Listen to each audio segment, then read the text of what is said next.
business, a slogan is often referred to as a catchphrase or a small group of words that are combined in such a way that draws a person's interest into an idea or to a product or even a company.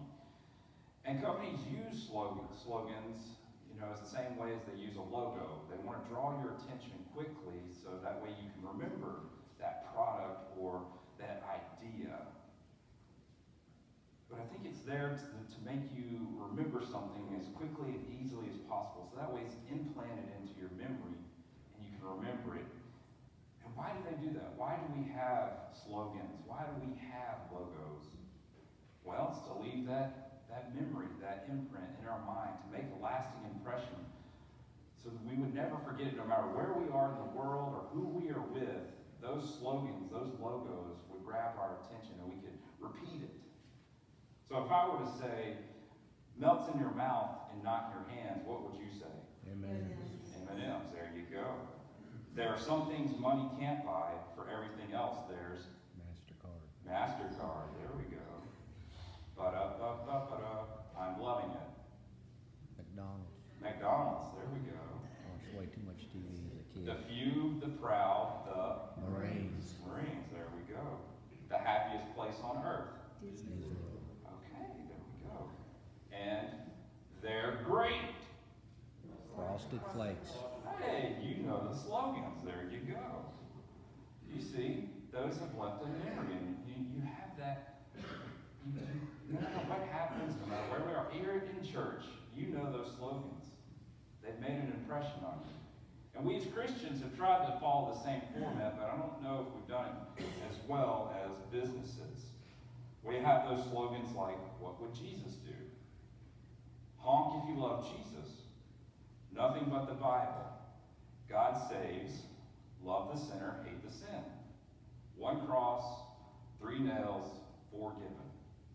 Once saved, always saved. And there's probably a slogan that is not as popular, but it cracks me up, and I'm probably never going to forget it after hearing it because it comes from a very unique group of Christians. And this is what the pastor uses as a slogan. I'm an old-fashioned, King James loving, gravy slopping, biscuit eating, independent Baptist. Yeah. Regardless of whether they're trying to make you laugh or shock you into remembering what they're all about, we use those slogans as Christians to impart some kind of basic wisdom, some basic truth, theology, and sometimes it may even be the wrong type of theology, but they have a lasting impact. Such is the case with Matthew 5, a phrase that we have said in our church time and time again, and you probably heard Christians say over and over again. Salt and light. This is a great slogan, I think, because it's full of holy attributes and the promises of what it means to be a disciple, how we're supposed to live out discipleship. Just a few weeks ago, we looked at what it meant to have a relationship with the Lord, that our identity is tied to simply Jesus. And we want that identity. We want that relationship with Jesus. We do that through prayer. Prayer is that inward relationship. But what about an outward relationship? How do people know that we're Christians? How do people know that we follow Jesus? We have to be willing to live that out. Case in point, you don't want to be around a couple that is excessive PDA. You know they're in a relationship, but if you're too excessive in your PDA, public display of affection, you kind of get a little awkward around them. You get a little hesitant about them. Too much is often, can be too much of a good thing. And if we go into an extreme of our outward appearance, we might rub people the wrong way. To simply put it, we've got to be willing to show that outward appearance, but we have to strike a balance, I believe. What good is it to know Jesus if we're not willing to act upon him? That's what our text is trying to get at. When we do not act, when we don't show people that we know Jesus for ourselves, we end up bottling Jesus up. And when we do that, we have division, brokenness, oppression. We care more about budgets. We care more about people in the pews. We care more about politics. We care more about the stuff that we have. We need to be reminded of what happened at the very beginning of our chapter in Matthew 5. It comes on the heels of the Sermon on the Mount, Jesus' greatest sermon he ever preached. And yet Jesus calls us to action in that chapter. Those Beatitudes are not there for us to just sit and ponder and reflect on. No. Jesus talks about both, that we're supposed to hear the word and do it. William Barclay wrote that Matthew 5, our text, this Sermon on the Mount combined with salt and light, and what it means to follow the law, that's the ordination. That's Jesus calling his church to action. That's Jesus calling us to go. That's why verse 16 says, in the same way, let your light shine before others, so that they may see your good works and give glory to your Father in heaven. These good actions must have a certain charm. They must have a certain sense of love, because that goodness needs to be pointed to God, not ourselves. Thomas Merton, a well-known priest, wrote this: pride is a stubborn insistence of being what we are not and never were intended to be. Pride is a deep, insatiable need for unreality, an exorbitant demand that others believe the lie that we have made ourselves believe about ourselves. He's saying there's a great temptation for us to be something other than what Jesus called us to be. How many of us really want to be salt? Salt's not a glamorous flavor. Salt's not a great preservative. We'd rather be like vanilla or mint or even a little spicy like pepper. How many of us really want to be a lighthouse that shines throughout the waters, bringing those home to safety? We'd probably rather be the little light on our keychains or on our cell phone, barely being able to see a step in front of us. Sometimes we feel like it's too great of a task to be salt and light of the earth.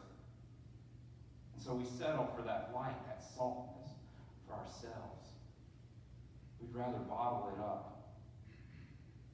Those decisions, when we start acting like that, that's really indeed what Thomas was trying to say when we're prideful. When we're not allowing those actions to be for other people. Pride is the way of the law. Pride is the way of the Torah. Pride is the way of legalism. Many of you may have heard of famous pastor D.L. Moody. He was doing a revival in a town, and that night people broke up after the revival and they went to pray. And the next morning, 3 young believers run up to Pastor Moody and say, Pastor Moody, guess what? We stayed up all night praying. Do you not see the glory on our face? Do you not see our faces shining? Pastor Moody gently says this to them. Even Moses did not know that his face shone when God passed before him. For those of you that may not know, in the 1800s, that would have been the equivalent of sending somebody to the burn unit, because that was Pastor Moody having one of the greatest comebacks I've ever read. He was insulting them in a way, telling them, you're prideful. That's what Jesus was trying to get at. He says, I'm not abolishing the law. I'm not even adding on to the law. I'm fulfilling the law. Bringing out its true meaning of what it means to be a disciple. Bringing out the true meaning of what all those rules and regulations that you studied and learned so many years ago. I'm fulfilling it. But Jesus says that all of the principles of the Torah, they are relevant. Not because they earn us salvation, but because they shape, they define who we are and how we should live together.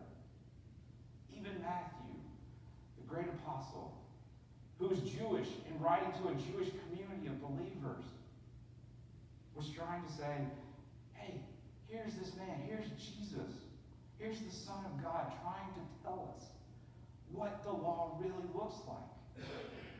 Don't get hung up on everything. Here's what Jesus is trying to tell us. God is saying, look, this is what I was trying to teach you so many generations ago that your ancestors couldn't get it right. I'm trying to make it as simple as possible. And that's why we read Psalms 112. That's why we remember the great Psalms. It stands as a testament of why we should act the way we do. We should delight in God's commands and follow God. Because whether those results, result in a reward immediately or later down the life, it doesn't matter.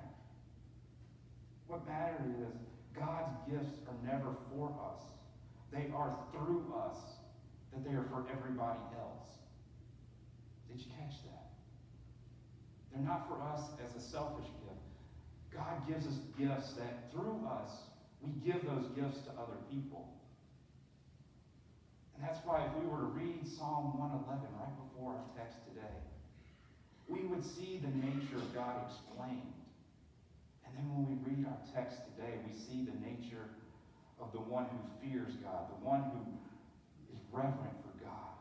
When you pair those two together, you have the divine and the humanity coming together. You have the kingdom of heaven being present on the kingdom of earth. I can't help but ask, is this a sneak preview of what new creation, what the new heaven and earth are supposed to look like? Once God banishes all evil for good and returns his creation to their original intent. And I have to say, more than likely, yes. When we read this psalm, that's what the new life, the new world is going to look like. But right now, we're stuck with a dark world, a dark place. And even verses 4, 7, 8, and 10 remind us of that. But guess what? The blessed will light up the world. Because God is the light itself. God is that light on the mountain guiding us just like he guided the Israelites by night those many, many years ago. God's light was so grand, so blinding, that not even Moses himself could look upon it. Walter Brueggemann said this about Psalms 12. The lifestyle that the psalm finds hope, not in the self-confidence or in feverish effort, but in faithful relationship, initiated and sustained by the Creator. This Psalm 112 imparts divine guidance for the living. Such relationships and guidance can offer stability in the face of chaos. The gospel is that relationship. The gospel is the relationship that can bring peace to the chaos that we experience. It's not a viewpoint or an opinion. The gospel is not an alternative fact. But what the gospel is the truth. The gospel is the truth teller. For the gospel does not censor, it does not silence, it does not cast suspicion, it does not even act out of fear. The gospel doesn't allow us to deny Jesus like his even disciples did. No, the gospel calls us to know Jesus. And we need to preach Jesus. And we need to allow Jesus to work through us. We need to allow Jesus to carry us outside of this building. And Jesus made that clear. He made that declaration of who we're supposed to be, whether we want to or not, whether we believe it or not. We're called to go and act and be upon it. When we realize that, when we realize how much God loved us, the one desire of life is to answer to that response of love. That's the greatest task in all of the world. For when that love presents itself, we are to live that life in which those that are bound to think in the terms of legalism, to think in the rules and regulations of the law, they can never dream of the life that we're living as Christ. And when we live that life, we have a divine obligation that's more binding than any type of rule that we could ever follow. I know it seems hard because we live in a world that seems like the rich and powerful just get more rich, more powerful. Those that break the rules seem to just get by and they get to get away with everything else. But there will be a day when all of that fades away. There's a day when Psalms 112 will ring true. We will get to live in that righteousness. We will get to live in that goodness that is proclaimed. And still, even in the long run or even in the short run, Matthew 5 and Psalms 112 remind us of the truth. Goodness is not only its own reward, it will last. It will bring forth God's praise long after the seemingly impressive waves of nasty people have faded away. What will endure are the ones that Jesus called humble, the ones that Jesus called meek, the ones Jesus called merciful, the one Jesus called hungry. Those are the people that will endure. Those are the ones that will get the blessings. Those are the ones that will get the kingdom of heaven. I can't help but think back to the early days of Nike. Because in 1988, Nike released their greatest ad that has defined them called Just Do It. And one of their first ads was of a man, 80-year-old Walt Stack. An 80-year-old man in San Francisco that would run marathons in his retirement. And in the commercial, he said, every morning I get up and run 17 miles a day. And people ask me, Walt, how do you run in the wintertime without your teeth clattering? And his response in the ad, I leave them in the locker. Walt didn't let any type of distraction get in the way of his routine. He had a dedication. And Nike received thousands and thousands of letters because of their Just Do It campaign. The ad wasn't about the company telling you what to do, said former Chief Marketing Officer Liz Dolan. She said, it was a company telling you that you know what the right thing is to do. I can't help but think about that. So my prayer, my hope for you as we leave this place is that we all be the real followers of Jesus. May we be inspired by these divine words. May we be the salt. May we be life. May we be the light to the world. May we be preserving. May we be flavorful. May we be the right active people. Not too excessive, but not too deficient. May the light of Christ shine in you, not only for your own personal journey, but for the journey of other people. May Christ shine in us and through us, unhindered, unhampered. May we keep the law and love of Christ in such a way that knowing the Word and how to rightly interpret it doesn't get in the way of living it and teaching it to other people. May we just do it